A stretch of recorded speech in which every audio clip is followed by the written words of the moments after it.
talk a little bit about what it's like living and camping around wallabies? The wallabies are a wild animal.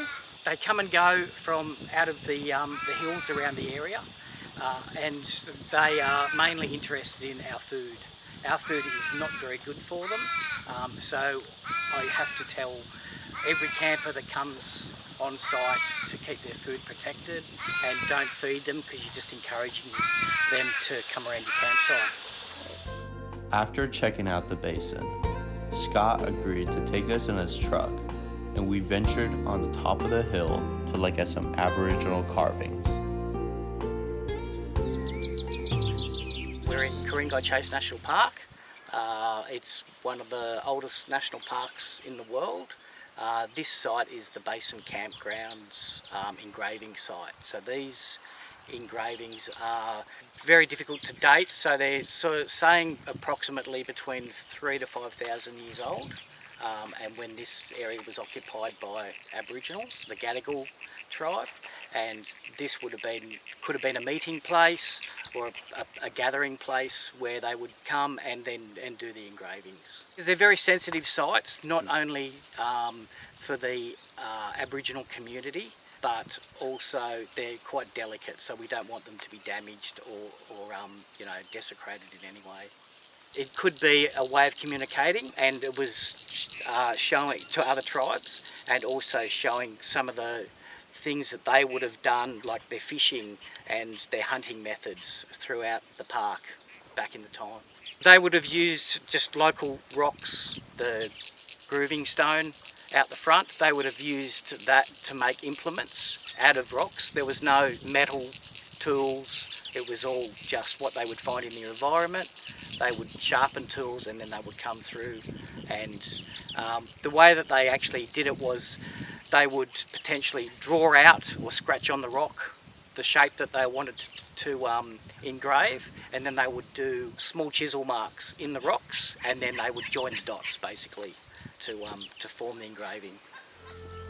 After in-depth observation of the carvings, we followed our Professor Will down to a lagoon to learn more about the history of the national park. This small area of water, as inconspicuous as it looks, has a significant place in Australian history.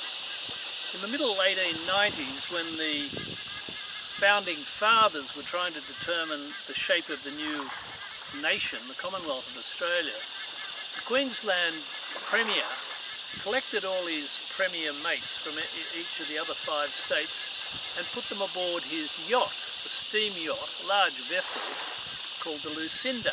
And the decision was they'd go out to sea, they'd work on aspects of the future constitution, the shape of Australia. It was too rough out at sea, so they came in here. They came through this passage, which is now heavily silted over because you can't imagine a large deep draft steam yacht getting in here. And in the basin here, much of the content and the detail of the Australian Constitution was worked out. Taking a break from all the action, we went back to the campground that is still operating till this day. And like most campers, we went on a long walk along the basin, fired up the grill for some lunch, and just soaked in all the beautiful scenery the park had to offer.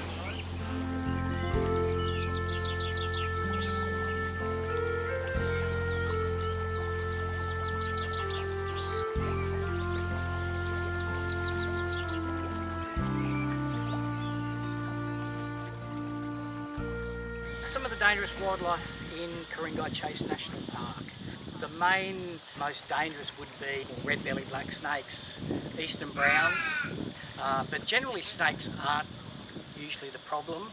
Our main issue are possibly the lace monitors, which can be quite aggressive. They're a large lizard and they can bite you, scratch you or tail whip you. And we do tell people to keep away from them and observe them from a distance. Another significant native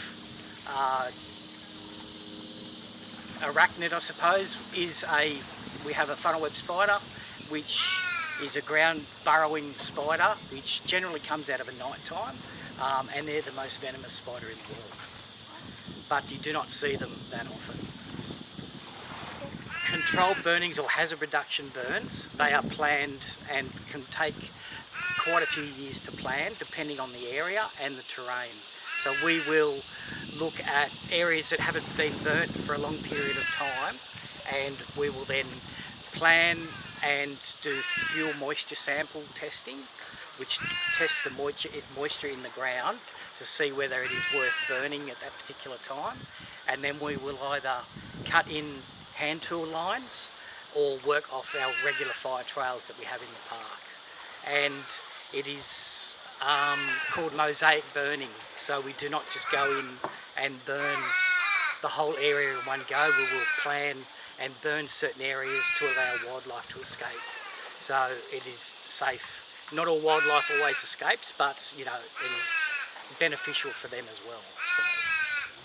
With Ku-ring-gai's historical and natural beauty, the park is truly a magnificent place to spend time with friends, peers, and family. The name Ku-ring-gai comes from an Aboriginal word describing the home or hunting ground of the local people. After all, nature is a great big home for all of us. We look forward to our next return to this beautiful place on Earth, and would like to thank you for coming along with us on a day at Ku-ring-gai National Park. It was so good. That was insane. Water's really clear when you're inside too.